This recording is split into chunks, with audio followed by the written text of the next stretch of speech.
2023 has been an interesting year, with a number of builds making their way across my workbench, some old and some new.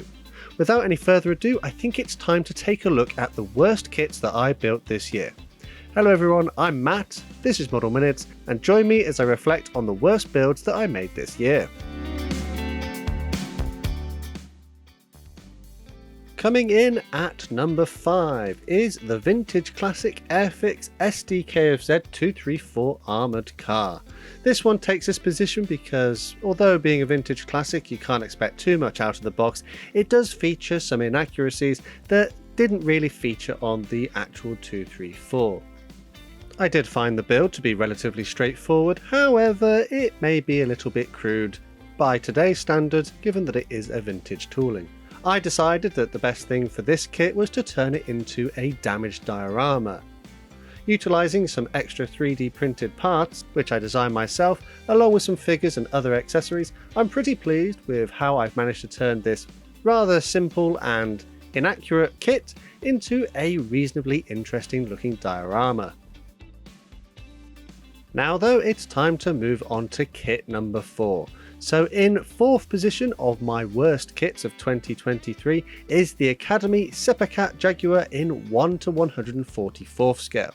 Now bearing in mind that this again is another reasonably old tooling, it does benefit from having recessed panel lines and a reasonable mould quality.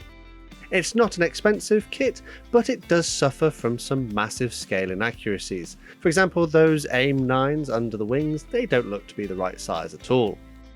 Additionally, the kit advertised on the box is not the kit that you get inside the box, which was a bit of a shame. But for £4 and for knocking this out in about 4 hours, I don't think I've done too bad of a job. Before I move on to the categorically worst 3 kits that I built during 2023, I would like to take this chance to make some honourable mentions. So these are kits that may not necessarily be terrible, but there was something a little bit wrong with them that kind of makes me not enjoy them too much. So first up is the airfix Spitfire Mark 1, which I did as part of a Build With Me series, which is where I slow things down and build things to a much more simple kind of techniques and processes. However, this kit was let down by the fact that the included paints didn't seem to be quite as good as normal. They weren't as thick as normal paints, and they did leave some very strange brush marks, not to mention that some of the colours don't seem quite right. Whilst it might be a great kit for a beginner, I just didn't really enjoy it that much because of these small issues. Another kit that I'd like to just briefly mention was the Hobbyboss BF110, which I finished towards the very start of the year. And whilst this is a relatively easy kit to build, I was a little bit disappointed with my painting of this one. I tried to go for a wet blending technique and I'm not really sure that it's quite worked out, but I think there is definitely some potential with this particular type of method. However, I haven't quite figured this one out yet. Another honourable mention, and the final honourable mention I'm going to make today, is the Tamiya Panzer II. Whilst this is objectively not a bad kit, I did find that the parts had a mould seam misalignment, which was a bit frustrating to try and clean up. It is a bit of a dated kit, but it was a bit of fun to do. Its age and these small issues with the moulding does mean that it kind of deserves a bit of a place here in this video. Anyways, with those out of the way, it's time to move on to number 3 of the worst kits that I built this year. And I think it is without any surprise that it's going to be one of the PM models. So this is the Yakovlev Yak 15 in 1/72 scale from PM. And whilst this is a fairly simple kit to build, it does suffer from some pretty poor mold quality. There are sink marks, flash, the transfers weren't that great, but on the whole I'm pretty happy with how I managed to build it.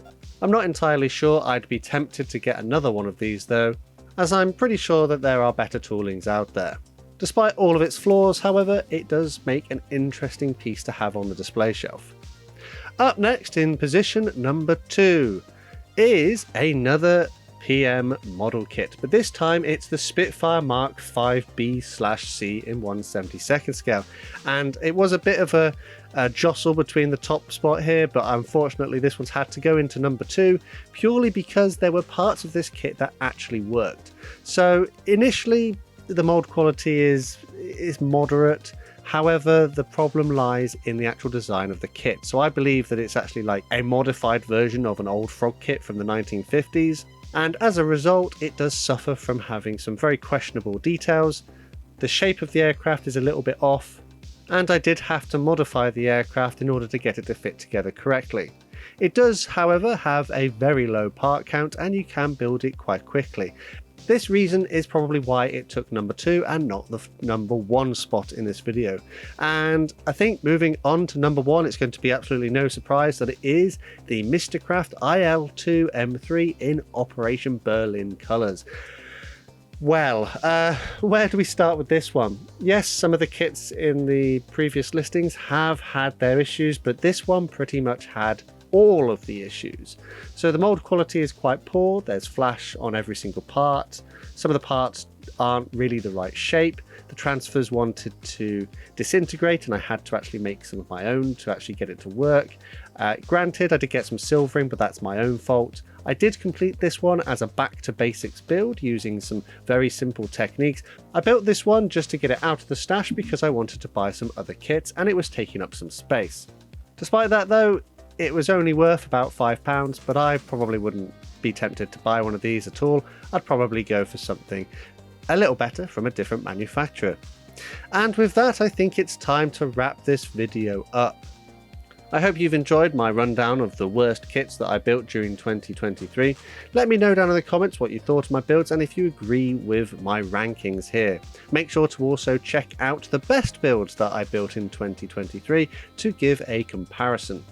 As always, quick shout out to my channel members and patrons for the massive support they give the channel. Thanks to these guys on screen. If you'd like to join the club, take a look at the links in the description. There are other ways to help support the channel as well, and full information is underneath the video. However, if you'd like to support this channel for free, subscribe and turn on those notifications so you never miss a modelling upload. Finally though, the last thing to say is a massive thank you to you for watching, and I'll see you on the workbench again next time.